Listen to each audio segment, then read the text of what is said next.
Welcome to Fearless with Jason Whitlock. I am Jason Whitlock, your host. Happy Wednesday. Happy hump day to you and yours. We have a fantastic show planned for you today. We're going to delay Tennessee Harmony until Friday. You know, our Monday actually was yesterday on Tuesday. So we're a little bit off this week. But we will have Tennessee Harmony. It just won't be today. It will be on Friday. So stay tuned for that. But today we have another fantastic show for you. Following up on our conversation from yesterday about Damar Hamlin, also including Dana White and some of the feuds going on between Shannon Sharpe and Skip Bayless. We have a fantastic show for you today. Royce White and Steve Kim will be here to help me unpack these topics. We'll start with a fire, and then we'll get into this show. This will be a tighter show. We only got a couple of topics I want to get into, and Steve Kim and Royce White are here to help me do that. Well, fantastic, action-packed, tighter show today. Yesterday, we went for nearly 2 hours. Today, I think we may go an hour. But you never know. I get to talking, and who knows. Anyway, let's get this fire started, and then we'll bring Royce White in to help fan these flames. Monday night, as I watched ESPN's coverage of Damar Hamlin's on-field collapse, I refused to entertain the possibility the tragedy could be related to the NFL's experimental medical trial, aka vaccine coercion. Other people were far less reluctant. Opponents of the experiment immediately connected Hamlin's cardiac arrest to his vaccination status, a status that I did not know Monday and still don't know today. Anti-vaxxers, which I am one, argued mostly with anecdotal evidence that there has been a rise in sudden death syndrome among young athletes since governments and corporations across the globe started force-feeding Donald Trump's Operation Warp Speed medical trial. I remain undecided on whether speculating about Hamlin's vaccination status is appropriate at this time. The 24-year-old remains in a Cincinnati hospital fighting for his life. What I do know is that many people within the pro-vax group seem determined to pin Hamlin's Hamlin's health crisis on the sport of football. Football is the proverbial bad guy. Speaking ill of the game is celebrated in modern America, where anything as uniquely American as tackle football is despised. What I also know is that for members of the corporate media, questioning the methods and products of the pharmaceutical industry is rife with as much danger as questioning the influence of secular Jewish people in Hollywood. It's a topic best avoided. Big Pharma is the most influential advertiser in all of television. Sports television now depends on pharmaceutical companies the way it once did on Miller Lite, Bud Light, and Old Milwaukee. The dope dealer replaced the bartender as the biggest bully on TV. Pfizer, Johnson & Johnson, Moderna, and others are the puppet masters of the pontificators on TV. The vaccine manufacturers demand that their puppets blame football for whatever happened to Damar Hamlin on Monday. Yesterday, CNN.com contracted sports writer Jeff Pearlman to spin a yarn about how Hamlin's collapse mirrors the 1971 death of Chuck Hughes, a Detroit Lions receiver, and it illustrates the inherent dangers in football. Writing, quote, Jeff Pearlman says, "Is a game that results in so much pain and suffering a reasonable pursuit in an enlightened society? Should we talk more about the 2017 Boston University study that found chronic traumatic encephalopathy, CTE, you know what it is, I can't even pronounce that word, CTE in 99% of brains obtained from NFL players, as well as 91% of college football players? Can we question the wisdom of grown men slamming into grown men? Can we debate whether youth tackle leagues are life-affirming or insane? Football is now allegedly being held to the same. It needs to be life affirming. Where do they come up with this stuff? Anyway, Chuck Hughes died because of undiagnosed blood clots. He collapsed walking back to the huddle. Had he been walking to the team bus, would CNN blame football? Hughes' death speaks to the dangers of blood clots, the side effect researchers say the experimental medical trials cause. And what does CTE have to do with Hamlin? Why bring up CTE? CTE is the convenient mystery disease that can only be diagnosed in a corpse. You gotta be dead to be diagnosed with CTE.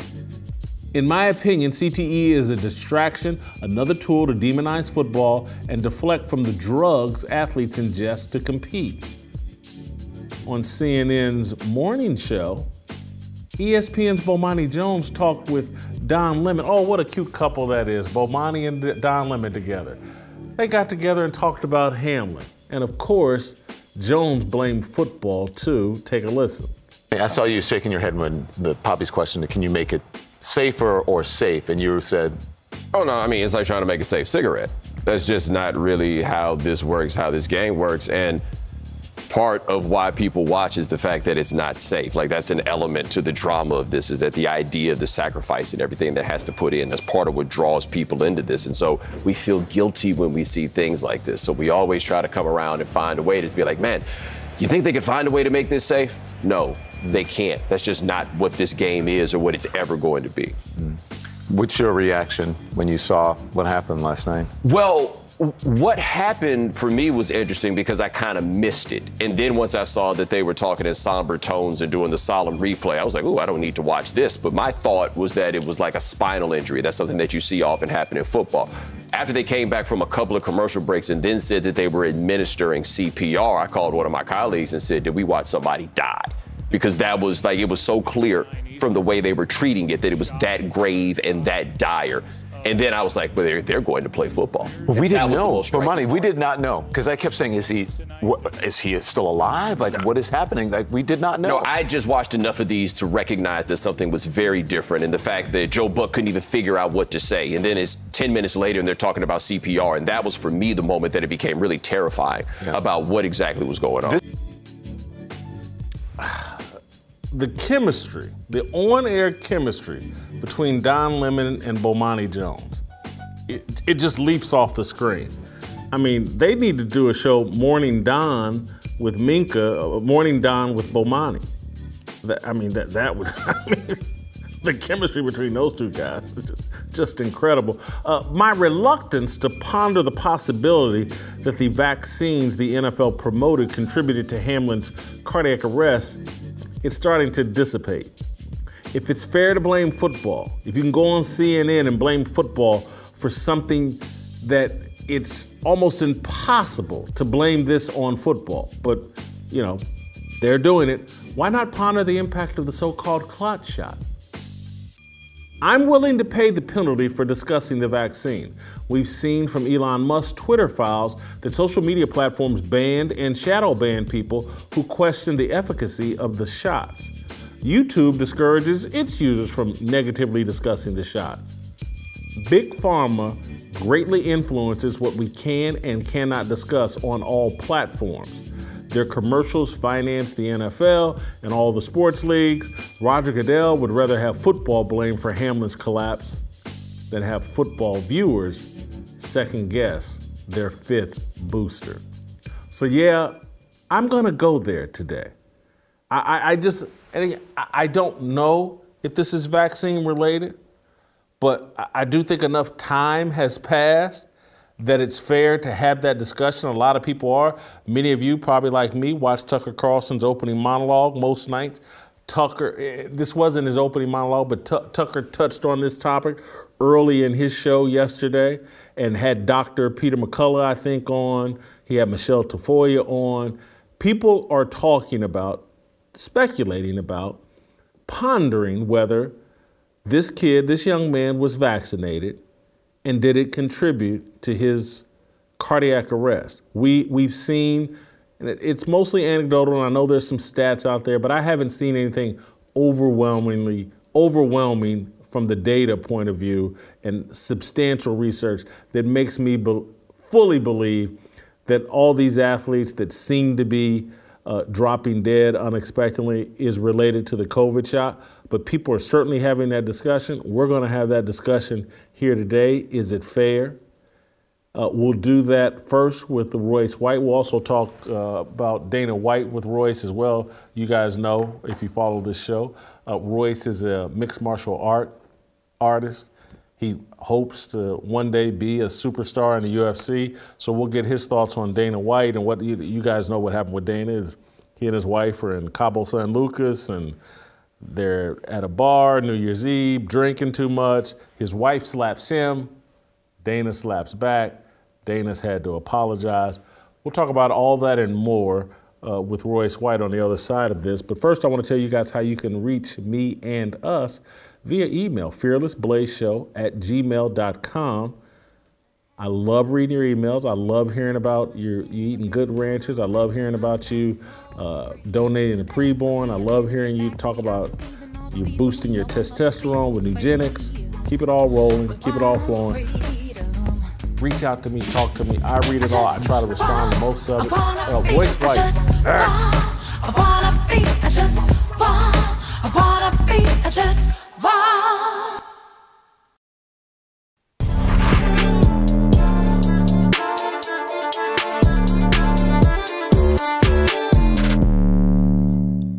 All right, welcome back. Time for some Royce White in the new year. The deepest man, Morpheus, the all-knowing Royce White, joining us here on Fearless.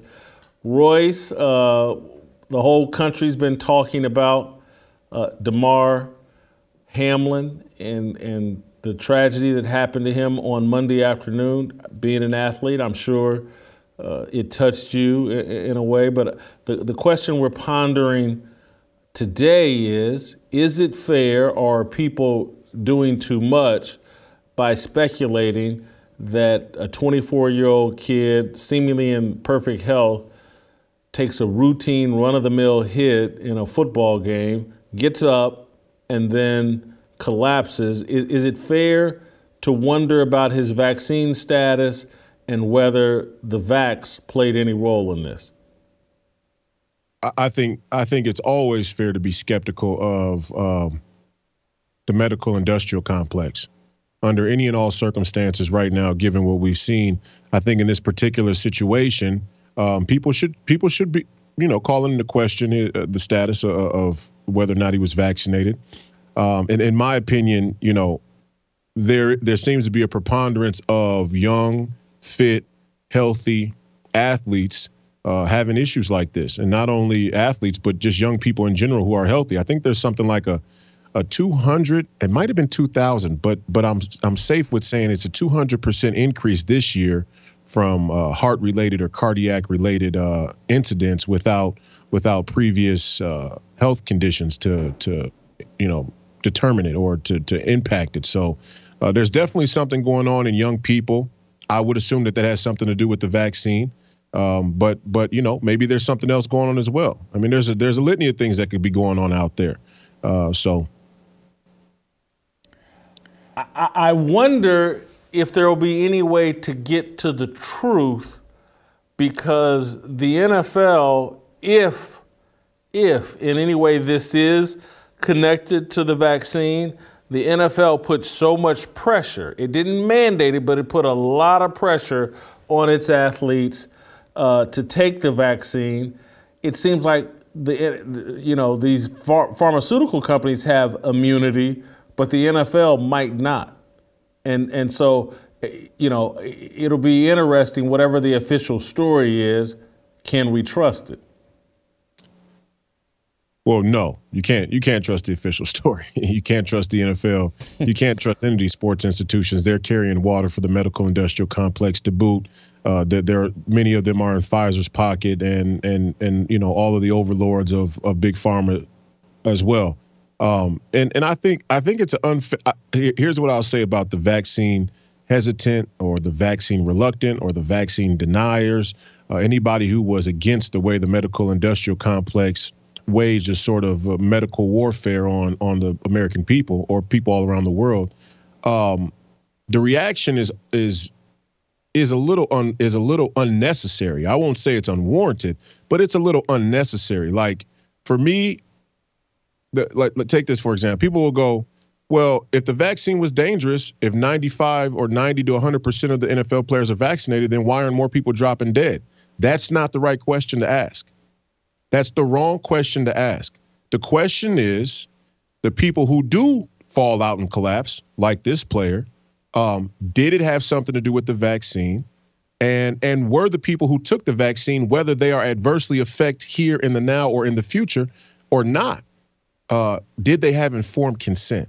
So I think that the narrative is getting warped, and many of us out there in the world on the internet who had a problem with the way this whole thing was handled with the vaccine automatically gravitate towards, oh, the vaccine is killing people.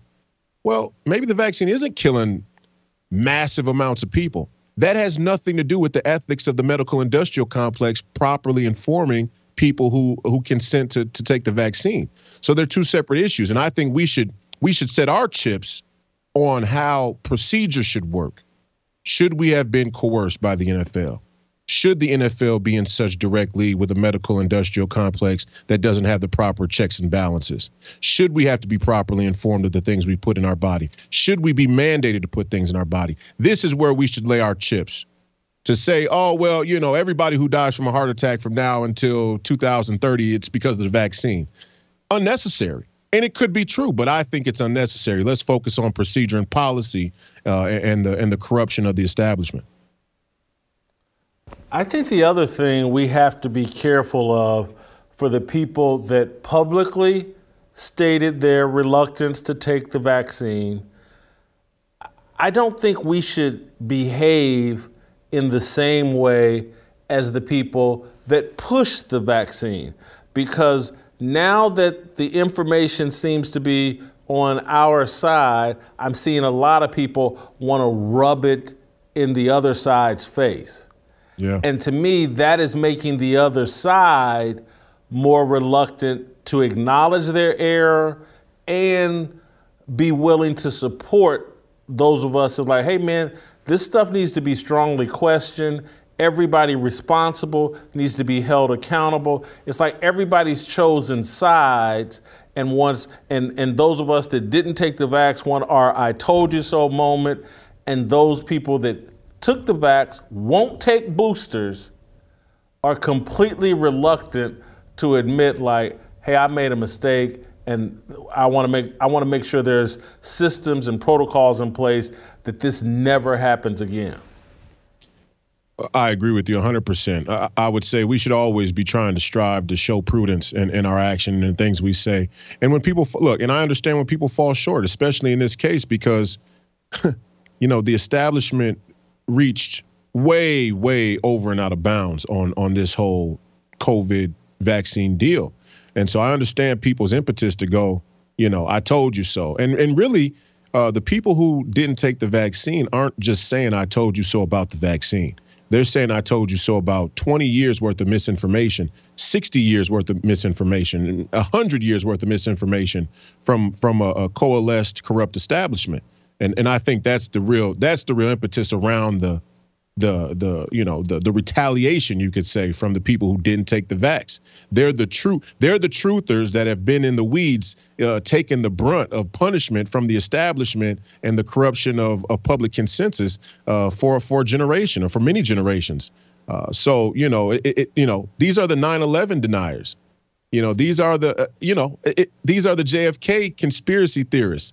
They're all the same group of people. So they've been taking wax over the head for a long time. And so I understand their frustration. But this is where Christian ministry is gonna pay dividends.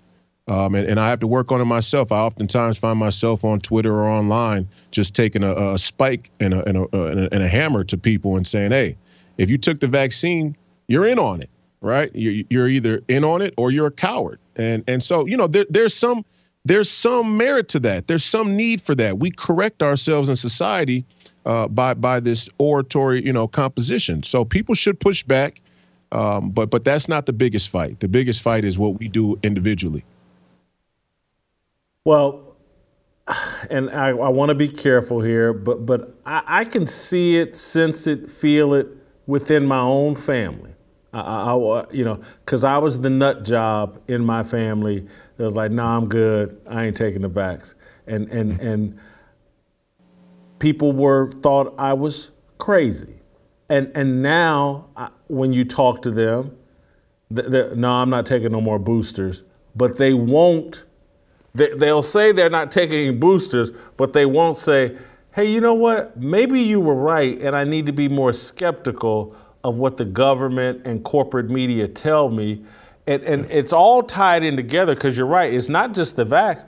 There are many people, I think an overwhelming majority of people, that know, like, man, we overreacted to the quirks in Donald Trump's personality, and we installed this corpse and robot, and we can now see the ramifications of that, and we can see the wickedness of the left, but it's almost like they don't want to admit that either. You got, again, drag queens sexualizing kids, and they still don't want to acknowledge, like, hey man, has the left gone too far?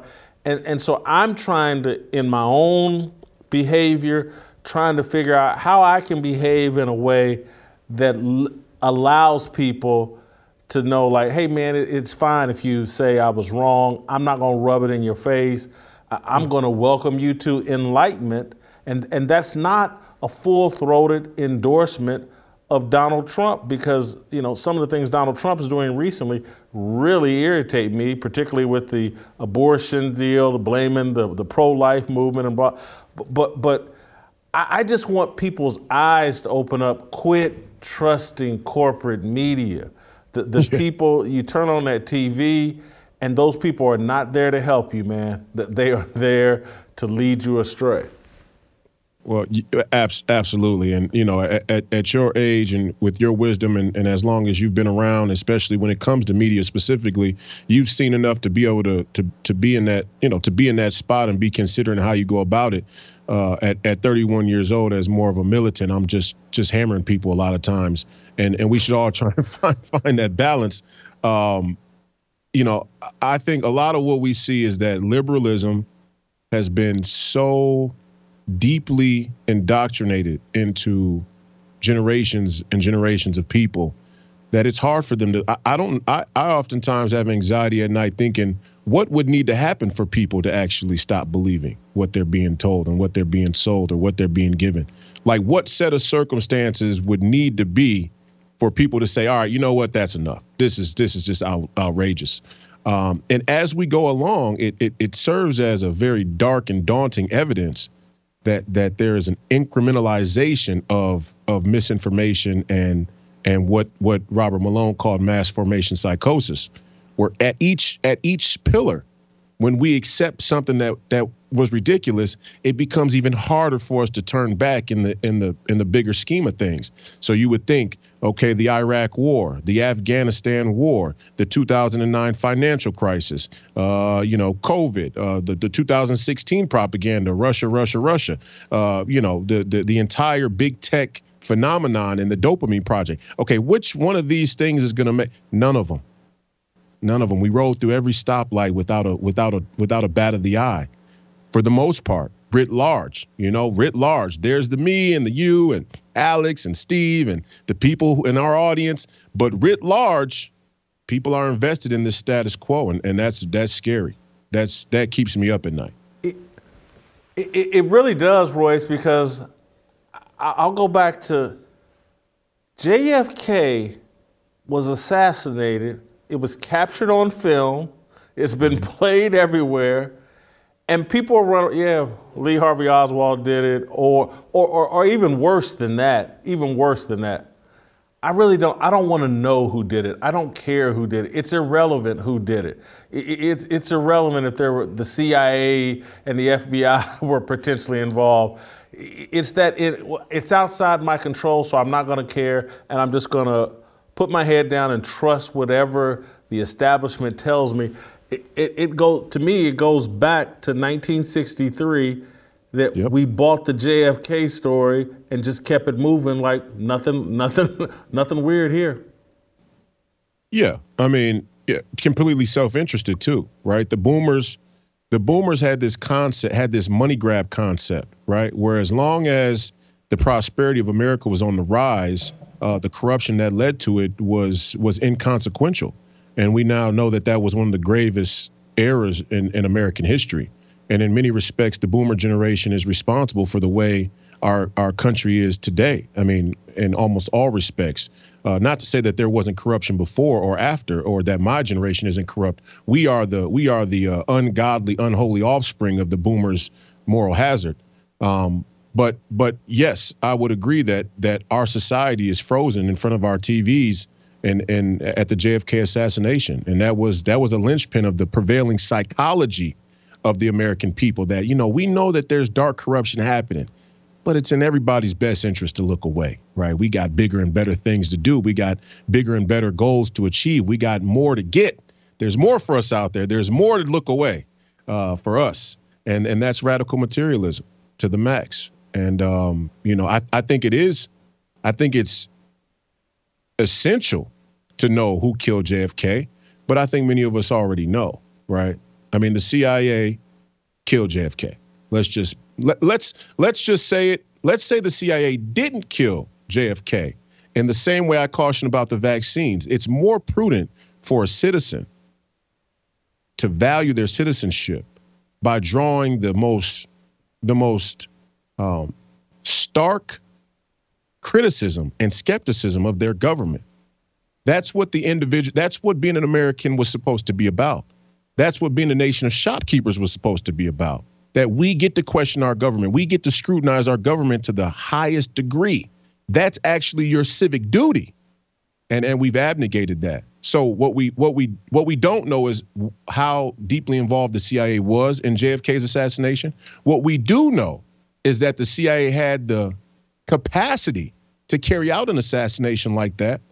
And they still have the capacity to do that and much, much more. And now it's not only the CIA. There's a 19 institution intelligence community that has expansive capabilities as well. And it extends to the Five Eyes. And now we signed an agreement. Most people wouldn't know this, but this is how moral hazard works. When you let the intelligence community kill a president on national television, then 25, 30 years down the road, they go, you know what?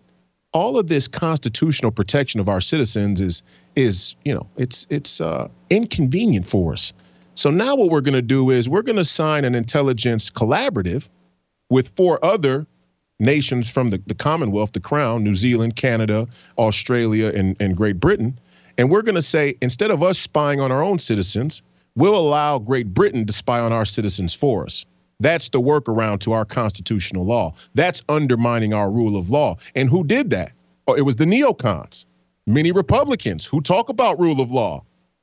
They talk about rule of law for common citizens. They're not talking about rule of law for the administrative state, for the deep state. So these are the types of moral hazards that we don't need 100% of America to wake up to in this new year. And I was thinking about this. We don't need people to wake up to it all at once. All we need is that the group of us who understand to have the willingness to fight and sacrifice and die on behalf of the truth. And that can move mountains. That's the faith of a grain of a mustard seed could move a mountain, right? And we haven't exhibited that on our side of the movement. I'm not waiting for 50 million sheep to just suddenly wake up one day and have a salvific moment and go, all of this selfishness I've been, doing my whole life is wrong. I need to find God in Christ and get into the fight. I'm not expecting that. But what I'm expecting is that the Alex Joneses, the Steve Bannons, the Kanye Wests, the Kyrie Irvings, the Jason Whitlocks, myself, the Donald Trumps, find an even higher ethic of morality to go into this next round of the fight with. I want to switch up, Royce. Dana White is in some hot water. The Damar Hamlin situation has probably lowered the temperature for him, and it's kind of floating under the radar. But he's out in Cabo San Lucas with his wife celebrating New Year's Eve. They get in an argument. She strikes him first. He hits her back. He's issued an apology. His wife has issued somewhat of an apology, more of a group apology.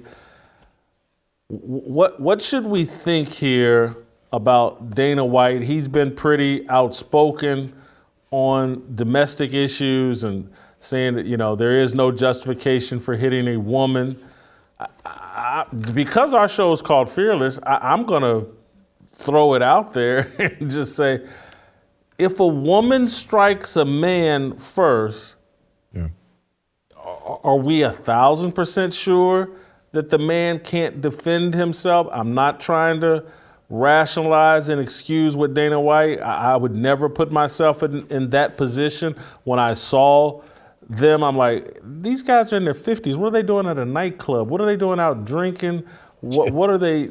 But we've moved so far with this feminist movement, and men and women are equal, that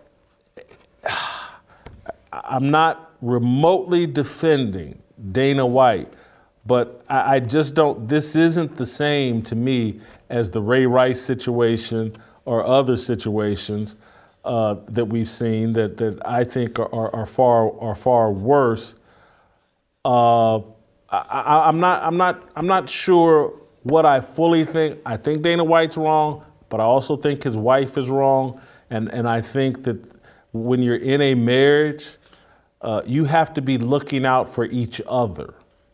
Right. And by striking him, she's not, and they're drinking, she's not looking out for him. She's striking a man that's had too much to drink. And I'm not justifying what he did, but damn it, just keeping it real. Anyway, there's a lot to unpack here. I hope I haven't thrown too big of a grenade in your lap. Maybe I've just dropped it on myself. But I'm just keeping it real that I don't want to be with a woman that strikes me, and particularly not when we're out drinking at 53, I just wouldn't be at a nightclub anyway with my wife or anybody. But anyway, your thoughts? Well, I have a lot of thoughts about this. Like, this is the oldest battleground in human history, right? Outside of the spiritual and the physical realm, it's men and women, right? And the differences between us and the battle between, feminine and masculine energy. And so, this is like an age-old issue. And whenever we beat the globalists, me and my friends, we always joke, whenever we beat the globalists, whenever we beat the communists, the neocons, or whoever else you could line up, the battle is still going to be between men and women. And that battle will always exist. There is no win in that battle. The only win is when people give over to God and Christ and more traditional ideas, and then they submit themselves, right? That's St. Thomas Aquinas, when man submits his reasons to his passions and his passions to his reason and his reason to God, he can have peace and then he can have order. So yeah, Dana White was out of order right there for sure. There's no doubt that I'm sure he, that's why he apologized, because he understands that he could have behaved differently. Dana White lives in a world, Vegas, he's the big boss, man. He's the big kahuna out there in the City of Lights, and that lifestyle comes with parties and events and appearances, and probably he drinks some. He's an old Boston Irish guy, so I'm sure he can drink many people under the table. I don't even know if he drinks. I'm just throwing that out there, but. Here's what I'll say to start. It becomes very hard for us as onlookers to properly diagnose the situation and how to view Dana with how we've tried to obscure the role of gender and men and women in our society, like you said. And I'm glad that you started there, because I totally agree. If men are going to be equal to women in every way, then it changes the entire predicate for why we as civilized people have an intuition when we see a man strike a woman. And most of us do have a natural intuition when we see a man strike a woman and go, up, that's not right. But why? Because men and women aren't equal. Okay. And when you start to blur that line, I'm not saying that the blurring of that line caused this situation or had any direct impact on Dana White's decision or his wife's decision. But you can see where it does, because what I tell my daughters, you don't ever put your hands on a man unless you're ready to fight, unless you're ready to kill that man, right? And there may be a time where there may be a day where that situation is before them, where there are men out there who attack women, who try and brutally club a woman over the head, drag her into a car, and drive her to some house and rape her or torture her for 3 weeks or whatever. Those people are out there. That's not the situation. His wife decided to smack him because of a domestic issue that they were having within their relationship, obviously, and he had not threatened her yet. He had not put his hands on her yet, from what we can see in the video, and she decided to take physical action. Now, when you do that, there's still the potential for a man to say, you know what, that didn't hurt, right? That doesn't faze me. But when a man's been drinking, different consideration. When a man is in the position that Dana White is in, right? And the thing, who knows what he's dealing with? Who knows the stresses he's under? Only she would know that. Only a good wife would know where her man is on a daily basis. And if the roles were reversed, if Dana White walked up and slapped his wife first, this wouldn't even be an argument. And that shows the contradiction right there, right? We've sort of accepted through Hollywood, through popular culture, that when a woman gets mad enough, she can slap a man, and the whole payoff for it is that the man's expected not to retaliate. And if the man does retaliate, the woman has free range then to call the police and use the highest extent of a corrupt female pro-law to come down and destroy that man. And I think that that's corrupt to the highest, to the highest degree, and that still doesn't excuse Dana White's behavior. But we have to discuss both things, I think, and even more so, I think what's more important is the society we've built. That's the predicate for this circumstance than Dana White's actions. I will say that he didn't assault her in a brutal way. I mean, Dana's a big dude. I mean, he's not a little dude, right? I mean, if Dana wanted to ball his fist up, he could have broke his wife's jaw, broke her eye socket, and I've seen that happen. And that's a whole different level of violence, right? When you go there, you've gapped out, you've lost it, and that says something deep about your own personal temperance. But the fact that women just have this idea that they can walk up and slap men is a symptom of our society writ large, I think. You've unpacked a lot and said a lot, because you're right. This mindset of men and women are equal. And again, I don't think Dana White has bought into that mindset, but the culture has, and it impacts everybody's mindset. And so, and I don't want to go back to the caveman days. I don't want to go back to, women in the kitchen or whatever. But I do want to go back to a mindset of like, hey, look, men and women are not equal, especially physically. So there is a way as a woman that I'm going to approach a man who has physical dominance over me. I'm not going to in any way approach him in a violent way. And I've seen people over social media, oh my God, if you use the word provoke, that's a bridge too far and we must cancel you and all this other stuff.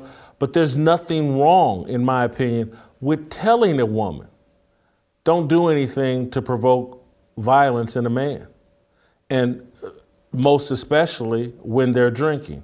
And then I think Dana's mindset, I'm not trying to excuse what he did, he's wrong, I'm not trying to excuse it. But when I'm not comfortable with women in mixed martial arts or boxing. That's why I was never a big Ronda Rousey person. I don't want to see women do violence towards each other. It quite honestly, it grosses me out. I just don't find it enjoyable. But if Dana is immersed in a culture where they have female fighters and women who will go toe-to-toe with men, it can warp his thinking and his perception of women. If he's working with a bunch of women who are in gyms or go out at night and they will whoop a dude's rear end, it can affect your mentality. And again, that's why I divorced myself from all of it. I feel comfortable having this conversation because I've never hit a woman. And certainly wouldn't put myself in a position where I'm out, I pretty much don't drink unless I'm at home and don't drink enough to really get drunk ever. But I just wouldn't put myself in this position. It's a complicated story that I think we just want to dumb down to men should never hit women. And there is truth in that. That statement is true. But let me tell you another statement that's true. Women should never hit men. That statement is just as equally true as the men should not hit women. Absolutely, yeah. I mean, men should never hit women is an idea that is predicated on a Judeo-Christian worldview. So again, like I indicated with the anti-Jews when I talk about that is for example, your entire identity is predicated on this text. The way that men revere women, the way that men have come to treat women and put women on a pedestal in our society is largely due to our Judeo-Christian heritage. So when you go to throw the Bible out and all the customs and all the traditions that make America or modern society what it is, these are the things that you throw out, and they don't want to throw them out. And you don't necessarily have to throw them out, but it creates a huge logical contradiction, and it makes it hard to sort these things out. And what I think people don't understand is, in order to apply justice, like in order to have justice, people have to be able to understand the parameters and constraints of the ideas that they're working with and why they are. What makes something just? What makes something true? And that's what they really try to undo in our society. And that's when it's, oh, well, a man should never hit a woman, even if a woman hits him, even if a woman, pulls a gun out on him. I mean, what heights could a woman go to before it's justified that a man takes, full force and retaliates physically? That's a line that's not drawn in our popular culture. It's just like assumed. Like, oh, well, if a woman goes far enough, then it's justified. It's like, no, where's that common? Where's that idea being pushed or being drawn in a clear way? The vagueness, the indirectness, the lack of clarity around these issues is the seeds of chaos, right? So women to think, I grew up in that. Let's talk about the black community, not to go rift on, but let's go black women specifically. Black women are the queens of this. The black women have been indoctrinated almost culturally with the idea that at some point, if you cross them 3 snaps in a Z, then at some point they'll just smack the shit out of you or whatever. Some women will just start punching you.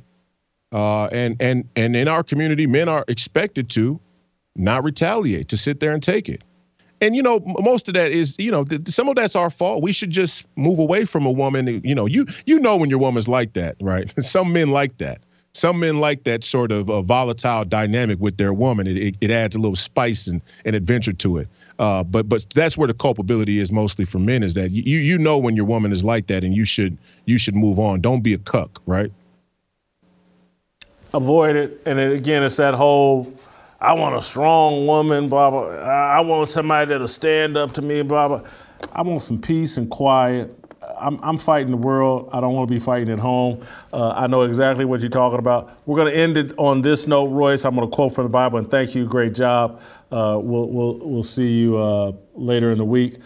But I want to end on this note, just to clarify. Here's my position on this. And, it's very easy. It's all been written out for me. I'm going to go 1 Peter chapter 3, verse 7. Husbands, in the same way, be considerate as you live with your wives, and treat them with respect as the weaker partner and as heirs with you of the gracious gift of life, so that nothing will hinder your prayers. Dana White needs to understand that. We all do. But I'm sure if I go deep enough, there'll be something in the Bible instructing women on how to treat their husbands. And I just don't see liquored up at a club, striking my husband. That ain't looking out for him. Doesn't justify Dana White, but that ain't looking out for him. All right, stay tuned, don't go anywhere. YouTube.com/Jason Whitlock. Hit notifications, subscribe. Korean Cosell, Steve Kim, X.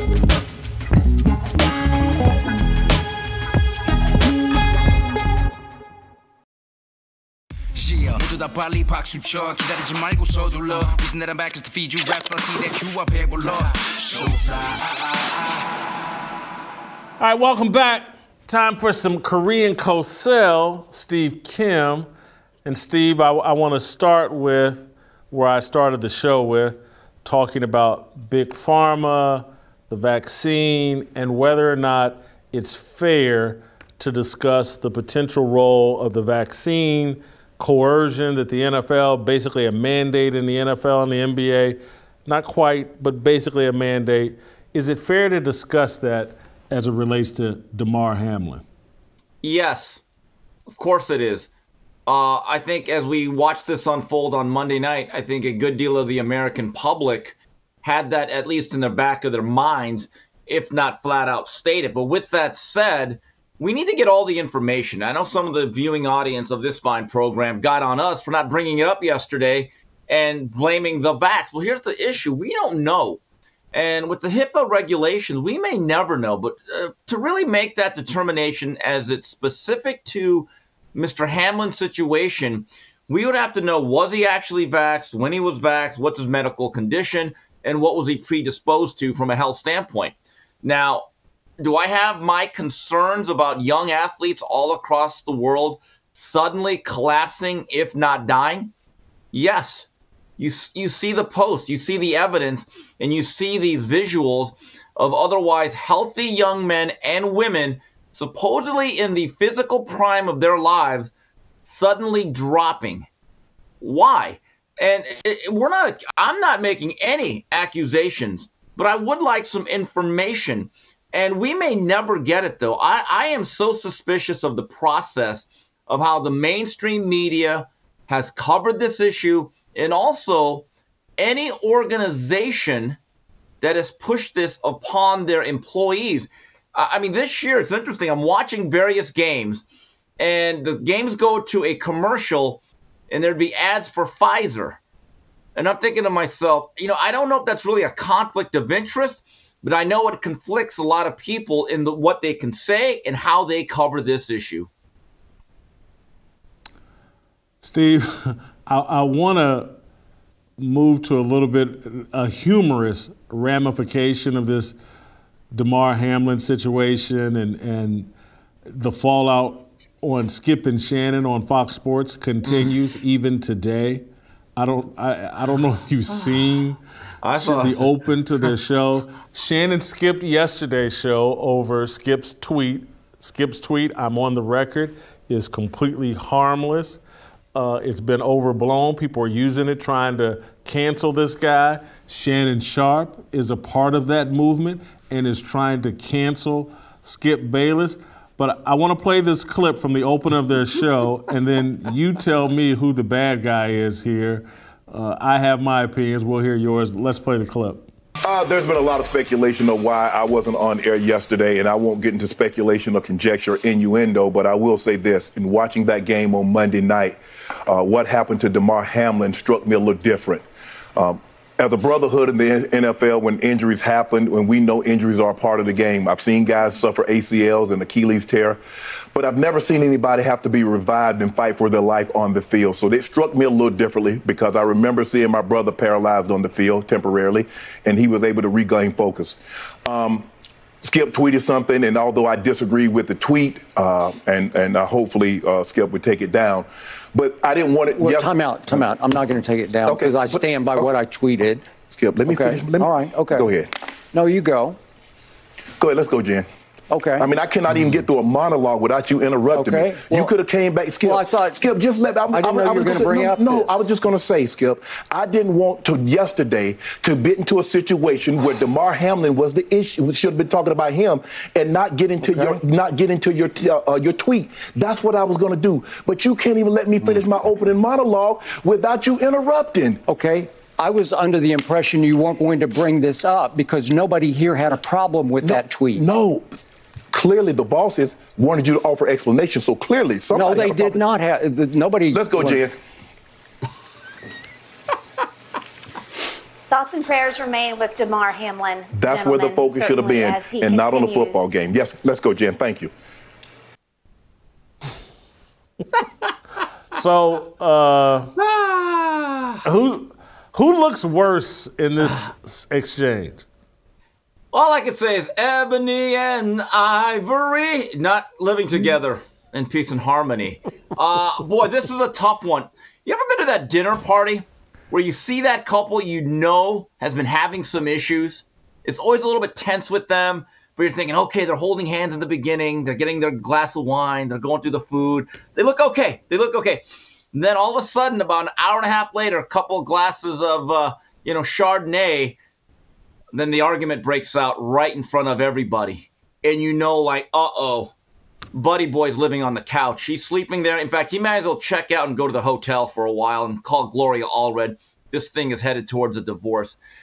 In this particular situation, in the context of what happened on that show, if you are Skip, let the man finish his sentence. In fact, a lot of arguments in couples, I think, develop because people interrupt each other. And you could just tell how peeved and annoyed old Shannon was. Unc was not having it. And you could just, I'm like, Skip, the guy took a day off from work. Me and you disagree why, Jason. Let him have his say. Then you have a whole hour to interrupt him later and have a discourse about it. But I will say this about Shannon. I get the sense that as they went to a commercial, that if Skip tried to come up to me, don't touch me. Don't touch me. That's the way I felt. And I'm like, good grief. I felt sorry for that lady. Because we've all been there in high school with that one volatile couple that broke up every month, but they always was at the prom and the Sadie Hawkins together. When they get into an argument and you're there, it's the most uncomfortable thing. You just feel like Homer Simpson going back into the bushes. Let me give you a little information. She's not there. She's No, doing the show air. from home. She's doing the show from home. She's not in the studio with him. It doesn't matter. If you're on that train wreck and you're on that Amtrak, you're thinking, oh, my God. Honestly, I would have. I want to stop you, Steve. I want to stop you, and I want to replay the clip, or just the first 60 seconds of the clip. Yeah. Replay the clip, Justin, just because I don't think Skip's interruption is nearly as bad as Shannon is making it out to be. Skip added his little comment and then said, go ahead. And instead of just continuing on, Shannon said, he let me nail myself to the cross and make myself the victim. You won't even let me He just said, go ahead. But let's replay the clip. There's been a lot of speculation of why I wasn't on air yesterday, and I won't get into speculation or conjecture, innuendo, but I will say this. In watching that game on Monday night, what happened to Damar Hamlin struck me a little different. As a brotherhood in the NFL, when injuries happen, when we know injuries are a part of the game, I've seen guys suffer ACLs and Achilles tear, but I've never seen anybody have to be revived and fight for their life on the field. So it struck me a little differently because I remember seeing my brother paralyzed on the field temporarily, and he was able to regain focus. Skip tweeted something, and although I disagree with the tweet, and hopefully Skip would take it down, but I didn't want it. Well, time out. I'm not going to take it down because I stand by what I tweeted. Skip, let me finish. All right, okay. Go ahead. No, you go. Go ahead, let's go, Jen.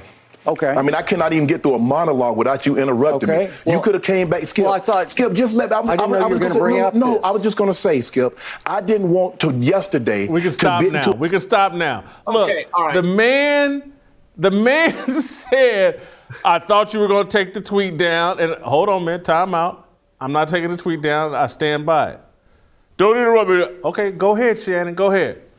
Shannon starts to re-engage, and then he says, no, let me nail myself to the cross. I can't even get through my monologue, Skip, I can't even get. He was going to let him get through it, man. He was just saying, I ain't taking that. You ain't telling me what tweet to take down or what.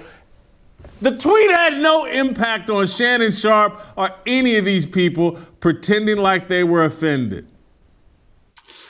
First of all, Jason, I can't wait till me and you're at that point. It's going to be glorious to watch that. I mean, the fireworks are going to fly like it's the 4th of July. But you know what this is like?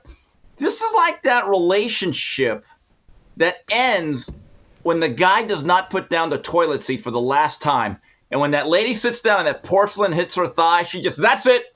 doggone it, I'm sick of you not taking out the trash, not putting the water on the dishes as you wait for me to do the dishes, and it's just caked on there, all that meatloaf. And for the last time, you didn't put up the doggone toilet seat. You're out of here, buddy. That's what it seemed like. Now, personally, you're right. Do I believe that Skip may have committed a false start by interrupting? Yeah. But then Skip said, okay, keep going. And then you're right. Shannon kind of overreacted, and he went with the illegal procedure. And he did kind of seem a little bit pouty. But come on. Hey, look, we already know that there's a lot of tension. And there's probably a lot of pressure from the inner circle and maybe the management, the representation, and the fan base of Shannon Sharpe to break out on your own. And right now, to a good segment of the athletic world and sports media, Skip Bayless is toxic. And maybe this is the way for Shannon Sharpe to eject himself from that situation as a hero. He's trying.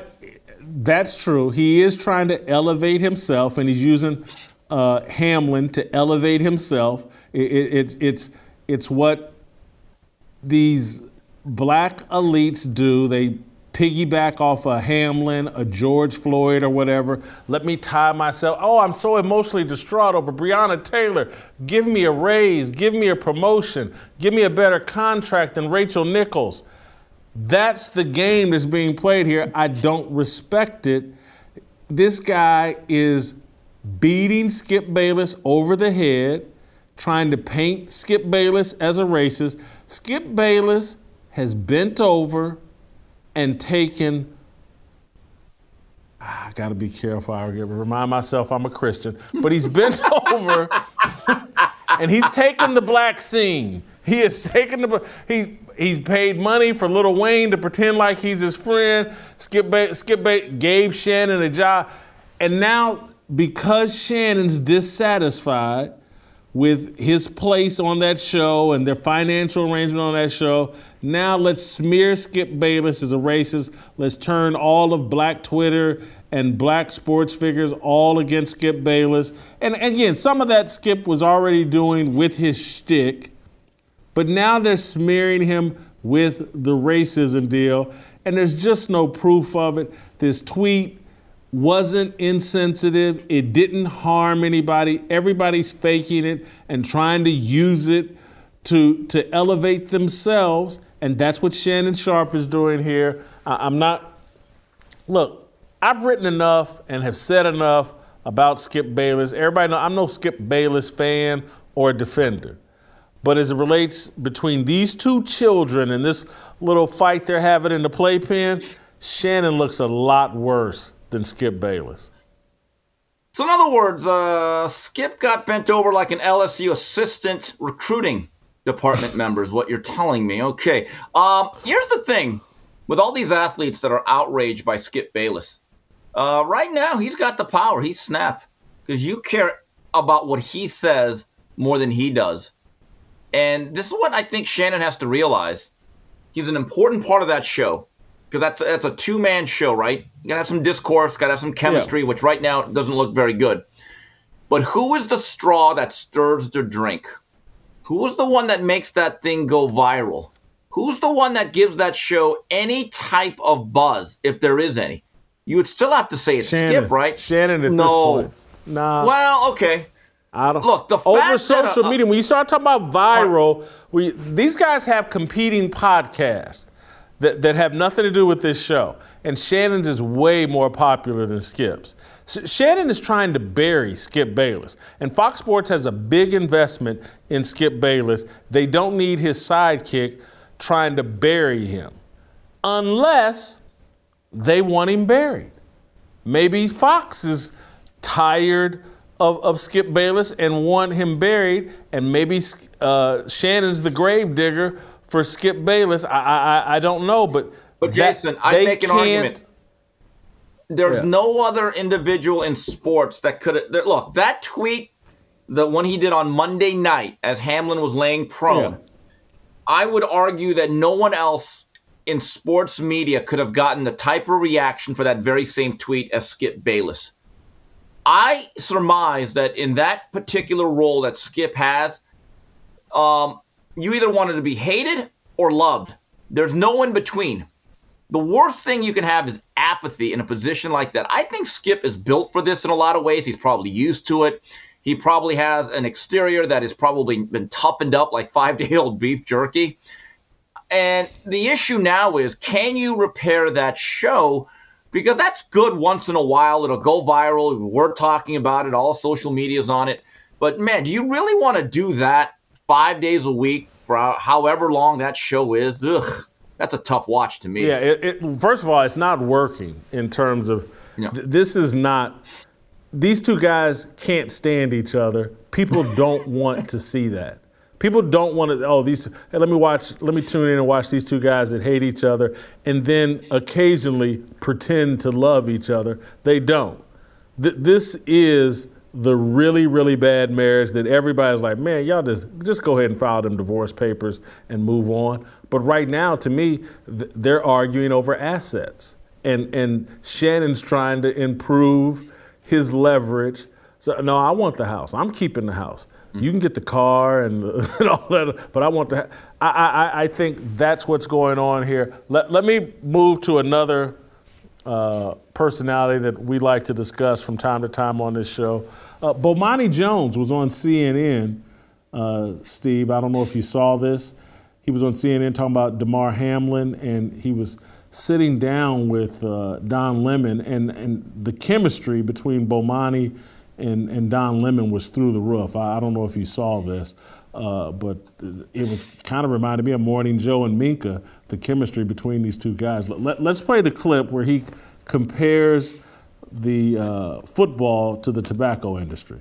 I saw you shaking your head when the Poppy's question, can you make it safer or safe? And you said, oh, no, I mean, it's like trying to make a safe cigarette. That's just not really how this works, how this game works. And part of why people watch is the fact that it's not safe. Like, that's an element to the drama of this, is that the idea of the sacrifice and everything that has to put in, that's part of what draws people into this. And so we feel guilty when we see things like this. So we always try to come around and find a way to be like, man, you think they could find a way to make this safe? No, they can't. That's just not what this game is or what it's ever going to be. What's your reaction when you saw what happened last night? Well, what happened for me was interesting because I kind of missed it. And then once I saw that they were talking in somber tones and doing the solemn replay, I was like, ooh, I don't need to watch this. But my thought was that it was like a spinal injury. That's something that you see often happen in football. After they came back from a couple of commercial breaks and then said that they were administering CPR, I called one of my colleagues and said, did we watch somebody die? Because that was like, it was so clear from the way they were treating it that it was that grave and that dire. And then I was like, well, they're going to play football. Well, we didn't know. Bomani, we did not know. Because I kept saying, is he still alive? Like, what is happening? Like, we did not know. No, I just watched enough of these to recognize that something was very different. And the fact that Joe Buck couldn't even figure out what to say. And then it's 10 minutes later and they're talking about CPR. And that was, for me, the moment that it became really terrifying about what exactly was going on. That, to me, looks like a terrific television show. Morning Beta is what I would call it. Morning Beta with Don and Bo. That would be awesome TV. Yeah, or you could call it Two Sour Lemons. Newsflash. Bomani Jones breaks a story. Football is dangerous. Right. You're right. But here's the issue. And I'm going to go back to what was said yesterday by you and I. Nobody is forced to play it. Everybody knows exactly the inherent risks that take place when you play this game. There's great reward, but part of that reward, and why I never call it exorbitant, is the risk that is involved in playing that sport at the highest levels. But it's become like this in thing to rip football. When you've pointed out for years, Jason, it creates the most amount of black millionaires on a yearly basis. It changes lives for people that don't even make the National Football League. It's like boxing. Boxing has saved so many lives, and I don't mean from people that are Oscar De La Hoya to Ray Leonard and Tommy Hearns. I'm talking about guys or young men and women now that get into a gym and find structure and discipline, compete forever how long they can or want to, and they find a positive outlet. And again, structure, which is important in their lives, and they use it in their next chapters.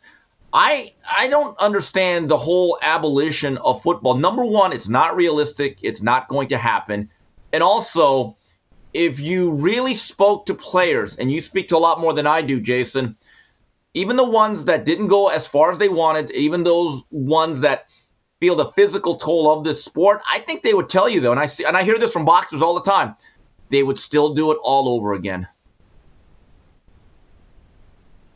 No question about it. Finally, Steve, I want to end on this note talking about Dana White. I talked about it with Royce White. You're from the fight game, not from the mixed martial arts side of it, but Dana White, very popular founder of the UFC, gets in a lot of hot water, slaps his wife in a nightclub, responding to her slapping him. This is on New Year's Eve down in Cabo San Lucas. He's issued an apology, taking responsibility. His wife issued an apology where I don't think she took enough responsibility for her role in this. I'm someone, as I told Royce, I believe, look, if it's true, men should never hit women, and I think that's true. I also think it's true women should never hit men. I think that's equally true. Do you think Dana White will be damaged, removed from the UFC? What should happen to Dana White? I don't believe that he'll be removed. Now, will he be disciplined or censored by those above him? I think there's a chance. Now, will he be damaged? Yeah, the reputation is out there now. You live with this, especially if it's on videotape. And Dana White, at a man his age and power, personally, should never be out in public on New Year's Eve at a place like that. Too many bad things can happen. Power needs to be protected, and that should be private. And when you're in a public setting, stuff like that can happen. And that is not to condone Dana White. He should be condemned for what he did. I'm kind of with you. You know, that situation there, it would have been just best for him to just pull away. But again, I don't know what state he's in. I really don't know the state of that relationship, to be honest with you. But it's never a good look. Even if you subscribe to the fact that, hey, you want equal rights, we'll give you equal rights. But the impact and strength from a punch from a normal female to Dana White, who works out, it's not equal. That's the issue. Do I believe that women have to be very careful in terms of putting hands on anybody? Yes, because you don't know what can happen. But let's be honest about it. If you take a look at the average lean muscle mass, bone density, strength, and power that can be derived from a male to a female, that's where you're like, I'm not so sure going eye for an eye is necessarily equal in this situation. But no, there's no doubt about it. The public reputation of Dana White will take a hit here. I don't see any other way it can't. Well, I would like to, and thank you, Steve, and we'll see you later in the week. Great job as always. But guys, I do want to say this just to the audience and the men in general. This is alcohol. It's no good. And public alcohol, no good. Getting drunk, it's no good.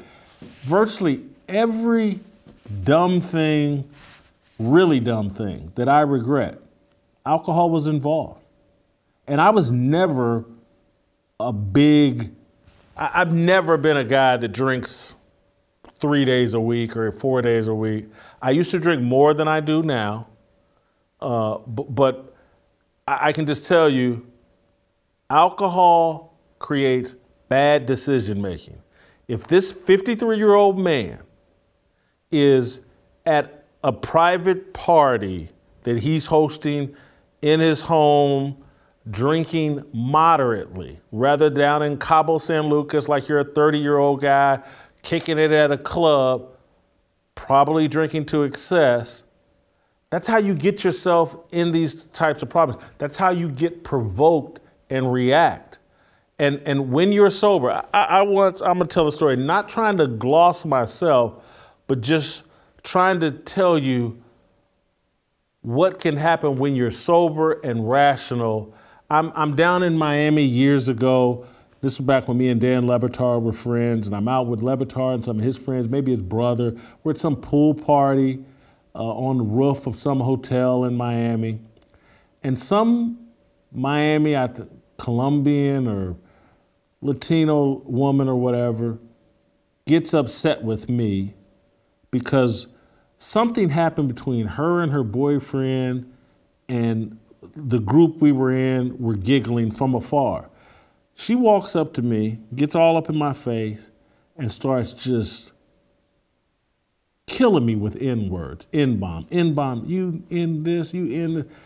And I just looked at her, because I was out of the pool party, but I wasn't drinking. I just looked at her and smiled. And everybody, I mean, it was repeated, and this went on for a couple, 2 or 3 minutes. Then calling me every name in the book and blah, blah. I just looked at her and smiled. I was like, you can't provoke me. I'm not joining you halfway to stupidity. That's the sober me. That's how a sober, rational human being acts. You start mixing in alcohol, people can provoke you into doing things that you regret. And so everybody puts all this, drinking, getting high is the greatest, funnest thing you can do. Prisons are filled. Unemployment lines are filled with people who can't drink responsibly and lose their self-control and make decisions that destroy relationships, destroy lives, the drunk driving, things you would never say to a fellow coworker if you guys weren't out drinking, cost you your job, get you in trouble with your boss, all of that. I'm not telling you anything you don't know. Moderation is the key to everything. And then just knowing who you are. Dana White and I are nearly the same age. I'm a year or two older than Dana White. The nightclub days are done. And I know you live out in Vegas. And I know that as a UFC head or whatever, but you're worth billions of dollars. You're the face of the UFC, a major sporting league. The nightclub days are done. You and your wife can't be in any city, not out drinking and doing all that. Anyway, I say all that because, and just putting all my cards on the table, I like Dana White. Anybody go check my records of things I've said about Dana White for years. I've always been a fan.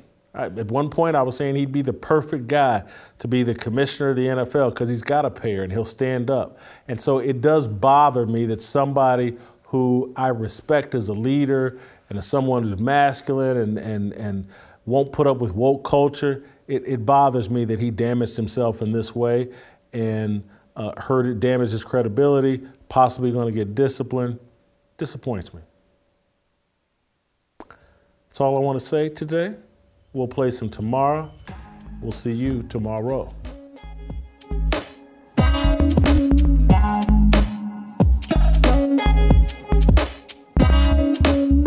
for the countdown, coming off the breakdown, standing in line for freedom. Looking for a breakout, feeling like a standoff, nothing in life like freedom. Came in like a fighter, striking like a ladder, making all these moves for freedom. I want freedom. No negotiation, my sister, no relation. We all just wanna have freedom. Sitting on the corner, never been alone. I'm breaking my back for freedom. Blessed, we are living, get back. We are receiving, all deceiving. We all wanna be free. We want